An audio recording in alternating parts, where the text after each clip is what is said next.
la riapertura delle scuole superiori da lunedì. La presenza in aula del 50% delle classi durerà 3 settimane. Rafforzati i trasporti pubblici con quasi 700 bus in più e oltre 200 steward alle fermate. Nel frattempo l'indice di contagio scende ancora, si spera nella zona gialla, Zaia, 8 mutazioni del virus oggi nella nostra regione, il virus di marzo non c'è più, dobbiamo capire come si muove. Tragedia in Polesine, 55enne accoltellato a morte dopo un litigio violento con la compagna che poi ha tentato il suicidio, dinamica del delitto da chiarire, lo shock dei vicini. Imprenditoria cinese in Veneto nel segno di una infedeltà fiscale altissima, i dati sconcertanti forniti oggi nella nostra diretta dal generale Giovanni Mainolfi, comandante regionale della Guardia di Finanza. 400.000 i veneti che hanno usufruito di ammortizzatori sociali Covid dal febbraio del 2020 a oggi. Il punto dell'INPS regionale resta critico, il fronte del turismo. Giorno della memoria, cerimonie in tutte le città, nel paese simbolo della pandemia, l'invito a rinascere nel ricordo della tragedia dell'Olocausto. Inaccettabile che ad aprire i mondiali di sci a Cortina ci sia Gianna Nannini, l'attacco del sindacato di polizia FSP per l'ultimo video della cantante che raffigura gli agenti con teste di maiale, intervenga il CONI o andremo lì a fischiarla. Buonasera, ben ritrovati in diretta con l'edizione regionale dei telegiornali di Antena 3, edizione del Veneto. Partiamo dai dati di questa sera con il rapportino inviato come sempre da Azienda Zero. Ecco il report rispetto alle 12 ore, questo è il confronto naturalmente con le 8 di questa mattina, 306 nuovi positivi in Veneto, con un numero però dei decessi che continua a rimanere piuttosto elevato, 25. Nelle 24 ore possiamo dirvi che i nuovi positivi sono stati 995 e ben 59 però i decessi, quindi i contagi continuano a essere in calo, come dicono questi numeri, ne abbiamo visti ben altri purtroppo nelle scorse settimane, ma i decessi purtroppo continuano a rimanere in numero elevato.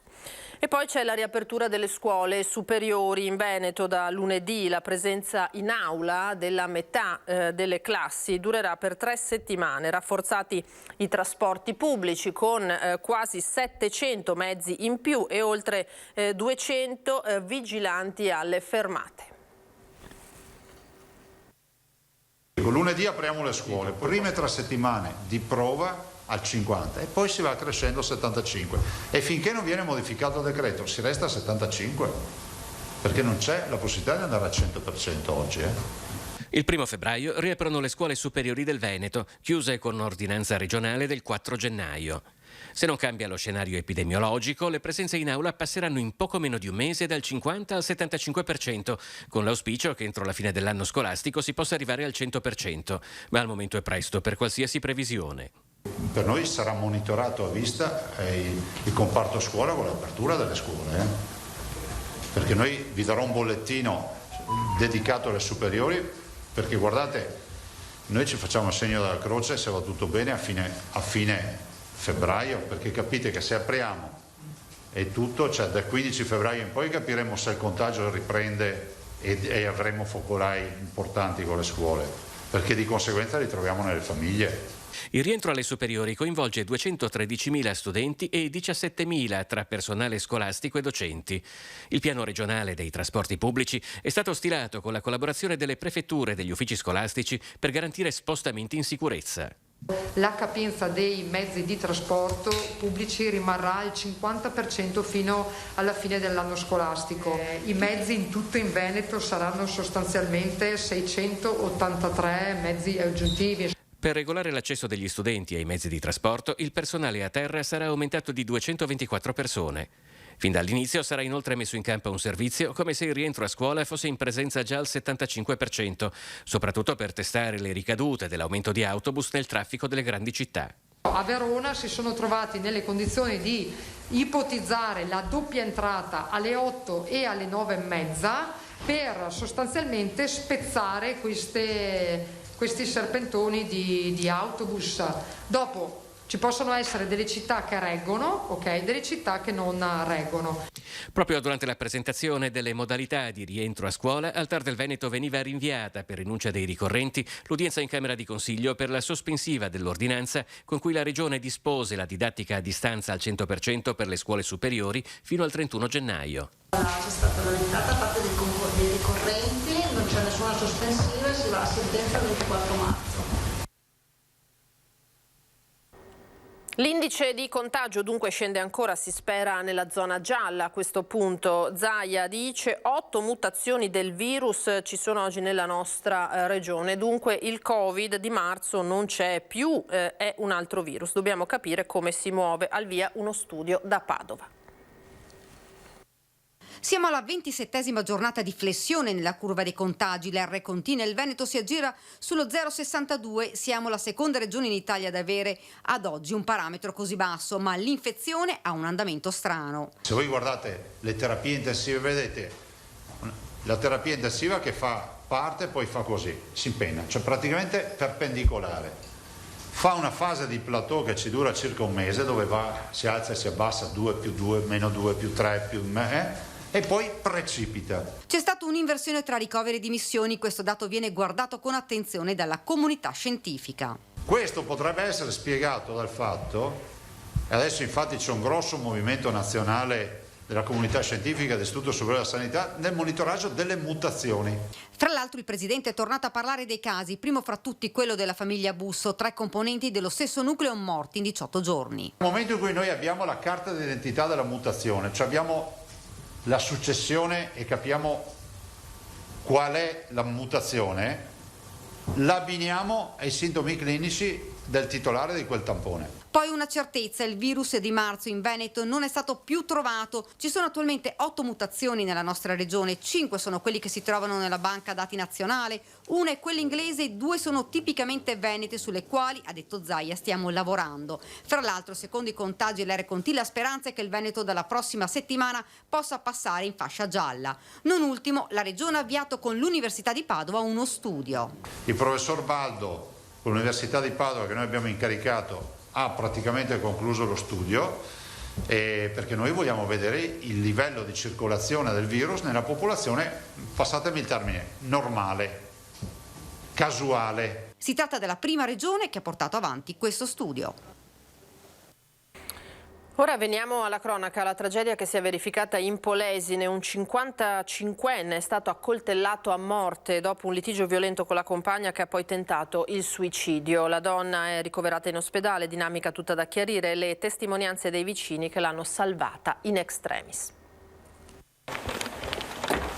Il compagno ucciso a coltellate, lei trovata in fin di vita nell'auto con il motore acceso. Il dramma tra le mura domestiche in questo piccolo condominio di Polesella nel Rodigino. La vittima, Costantino Biscotto, aveva 55 anni, la sua compagna Rosangela Dal Santo, 57 anni, ora è in ospedale dove è stata sottoposta ad un intervento chirurgico. Sul suo corpo ecchimosi e ferite d'arma da taglio. L'omicidio è avvenuto al termine di un litigio violento, ma mentre il corpo dell'uomo è stato ritrovato all'interno dell'appartamento, quello della donna, priva di sensi ma ancora in vita, è stato ritrovato all'interno di quel garage laggiù mentre cercava di suicidarsi inalando il gas del tubo di scarico dell'auto. A dare l'allarme sono stati i vicini. Rientrando in casa, uno di loro ha sentito il rumore di un motore acceso nonostante il garage chiuso. Allora, insieme ad un altro condomino, ha cercato di forzare il basculante.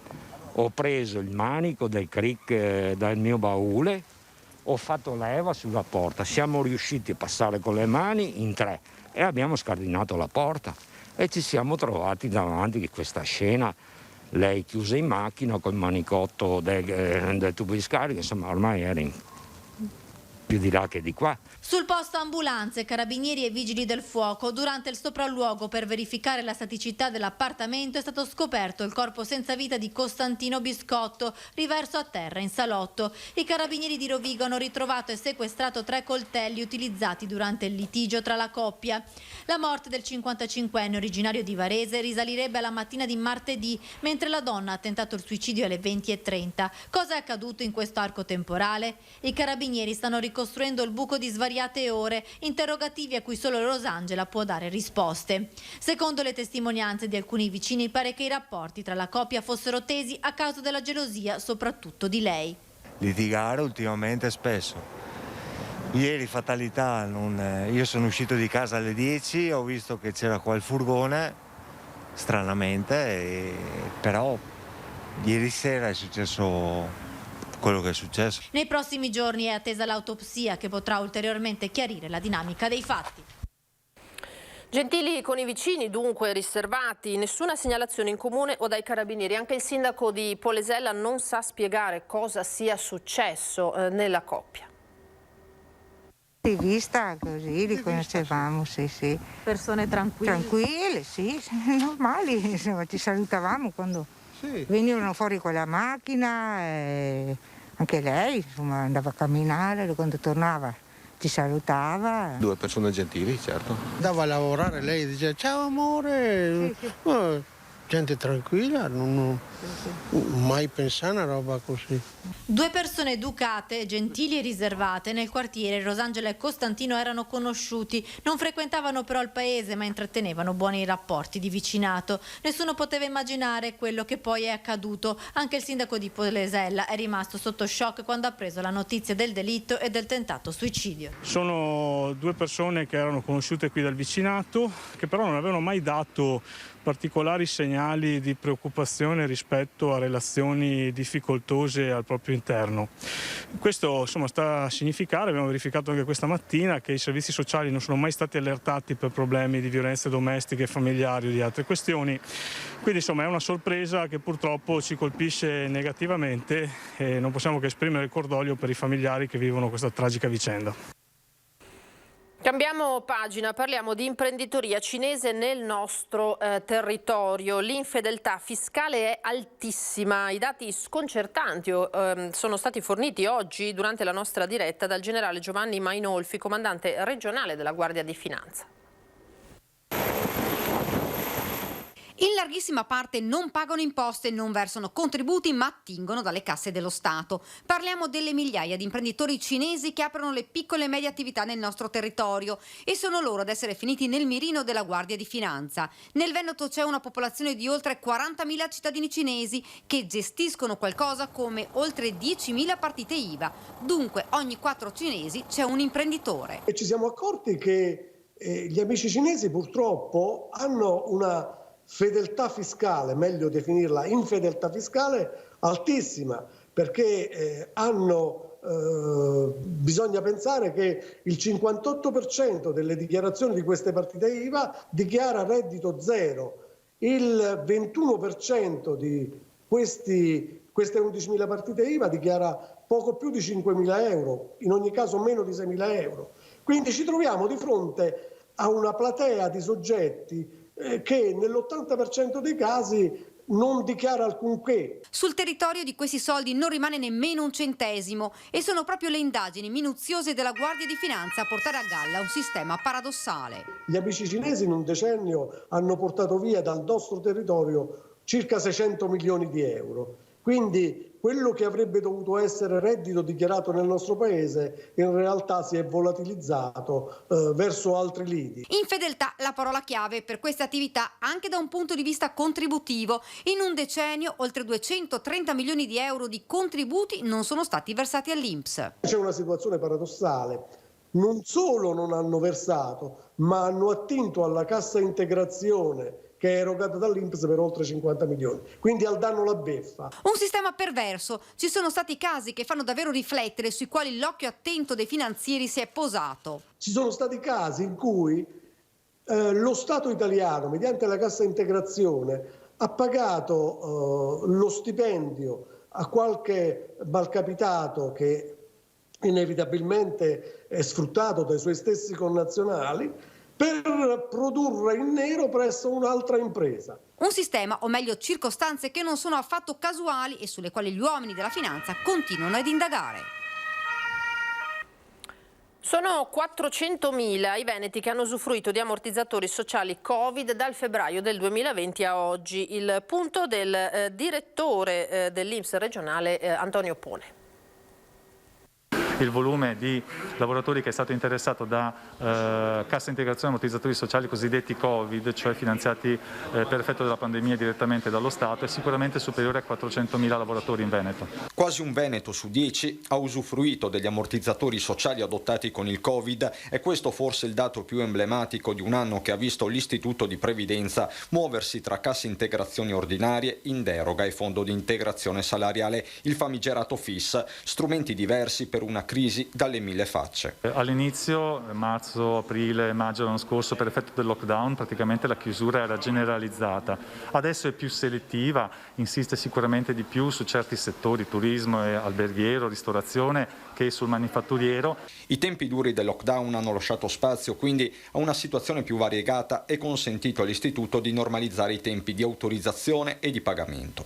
Di fatto abbiamo un numero di pagamenti in giacenza che è pari praticamente al pervenuto di 48 ore prima. Un dato su tutti riguarda i modelli SR41 compilati per le integrazioni salariali e semplificati già l'aprile scorso. In Veneto fino ad oggi sono stati 320.000, a questo si aggiunge l'attività di sempre.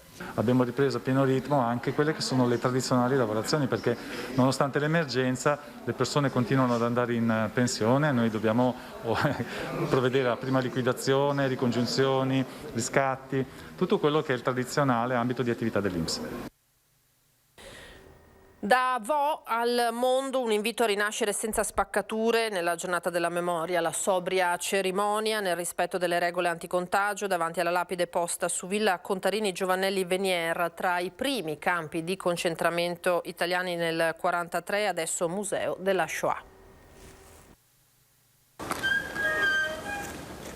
Si aprono i cancelli di Villa Contarini Giovanelli Venier nel centro di Vo Vecchio. Il sindaco Giuliano Martini con gli alpini del gruppo di Teolo e rappresentanti dell'associazione Combattenti e Reduci fa memoria a poco meno di un anno dallo scoppio della pandemia.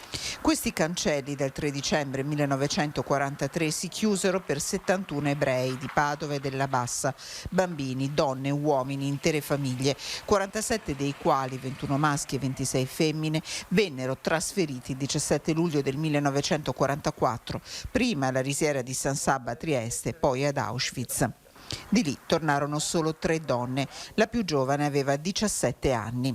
La villa nella sua altezza conserva scolpiti gli 8 mesi di prigionia di questi padovani, guardati a vista da carcerieri italiani.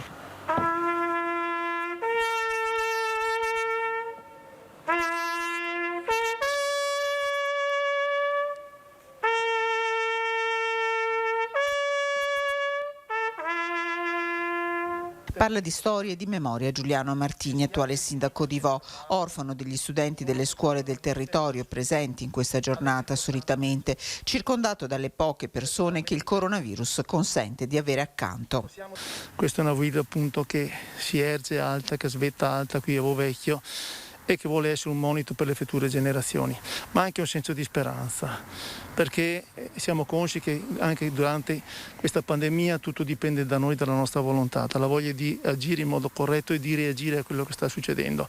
Ancora una volta possiamo dire che tutto dipende da noi, il nostro futuro dipende da noi. Donne e uomini che ci consegnano una storia di morte perché ognuno di noi possa superare le spaccature e impegnarsi a ricostruire e rinascere dopo questi lunghi mesi di isolamento e dolore.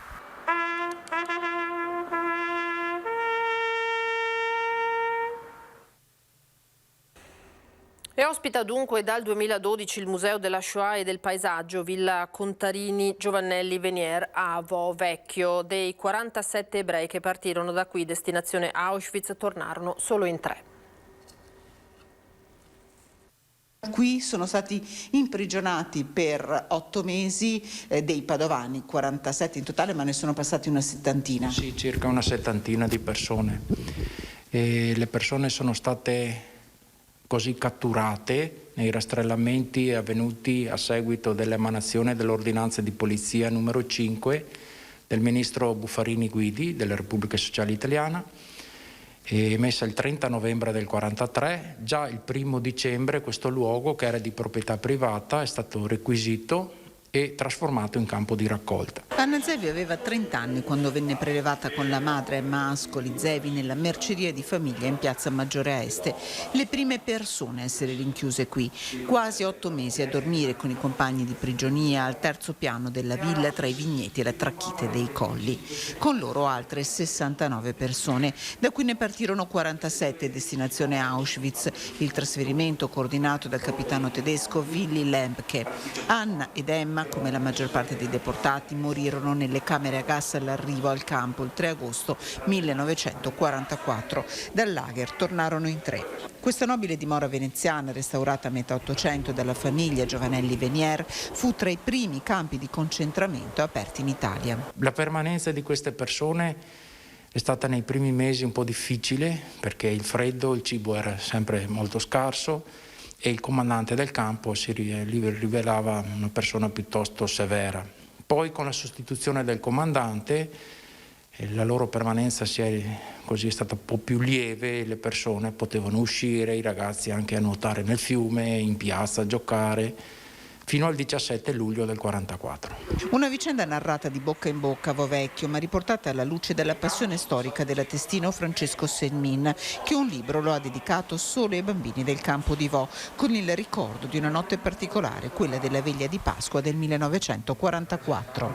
Durante la quale i bambini hanno cantato un famoso canto ebraico proprio alla presenza anche di Don Giuseppe, del parroco del luogo. Il 27 gennaio 1945 Silva Sabadini, una delle 3 superstiti, aveva 17 anni. Nel 2001, quando venne posta questa lapide sulla parete del Palazzo di Vo, era presente per ricordare. Cambiamo pagina, non è accettabile che ad aprire i mondiali di sci a Cortina ci sia Gianna Nannini. Lo scorso dicembre la cantante ha prodotto un video che raffigura le forze di polizia con la testa di maiali. Quando viene meno il rispetto nei confronti dello Stato ci deve essere una sorta di censura. Ad affermarlo è il sindacato di polizia FSP. Auspichiamo che il CONI e il Ministero dello Sport, argomenta Mauro Armelao, segretario generale regionale, rivedano la presenza di Gianna Nannini o noi saremo lì a fischiarla in mondovisione. A detta di Armelao il video rappresenta un grave oltraggio alla dignità e al sacrificio di migliaia di donne e di uomini in divisa, gli stessi che saranno a Cortina per garantire la sicurezza di tutti. Non abbiamo ancora ricevuto le scuse e la Nannini non ha nemmeno avuto il buon senso di togliere quel video vergognoso dai social che portano il suo nome. Una terapia cellulare, passiamo a tutt'altro tema, per trattare i pazienti Covid, la nuova frontiera sul fronte delle cure che vede coinvolta anche Vicenza e l'ULSS 8 in uno studio a livello nazionale. È una sperimentazione clinica di fase 1-2 in cui vogliamo provare l'utilizzo delle cellule stromali mesenchimali, dette anche cellule staminali mesenchimali, su pazienti con polmonite da Covid. Una terapia cellulare per trattare i pazienti Covid, uno studio nazionale coordinato dall'Università di Modena che vede in prima fila anche l'ULSS 8 di Vicenza con una unità sperimentale appositamente creata. 6 in tutto tra centri e ospedali che partecipano allo studio, dall'ospedale Maia Ricareggi di Firenze, l'Università Milano Bicocca, dall'azienda ospedaliera universitaria integrata di Verona, all'ospedale Covid di Milano Fiera. A supportare i centri per l'analisi dei biomarcatori l'Istituto Mario Negri di Milano e la Fondazione Centro di Ricerca Tettamanti.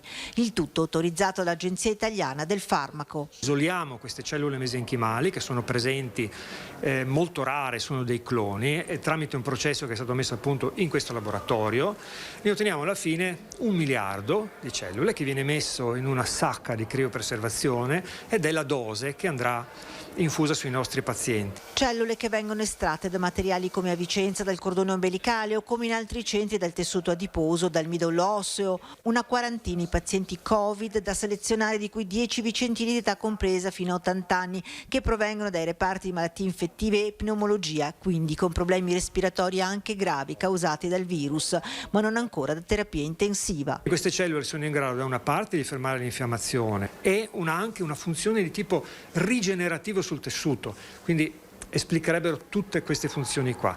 Quindi riuscire a bloccare il danno polmonare, far sì che non avanzi il danno dovuto all'infiammazione, fa sì che poi ci potrà essere sul lungo termine, andremo a verificarlo, anche una migliore qualità di vita per i pazienti che escono dal Covid.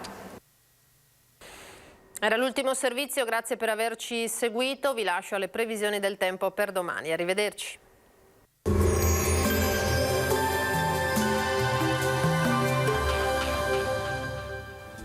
Benvenuti al Meteo. Il campo di alta pressione che sta cercando di espandersi verso l'Italia non sarà destinato ad assumere un ruolo rilevante sul nostro territorio, tempo comunque in prevalenza stabile. Vediamo insieme il dettaglio.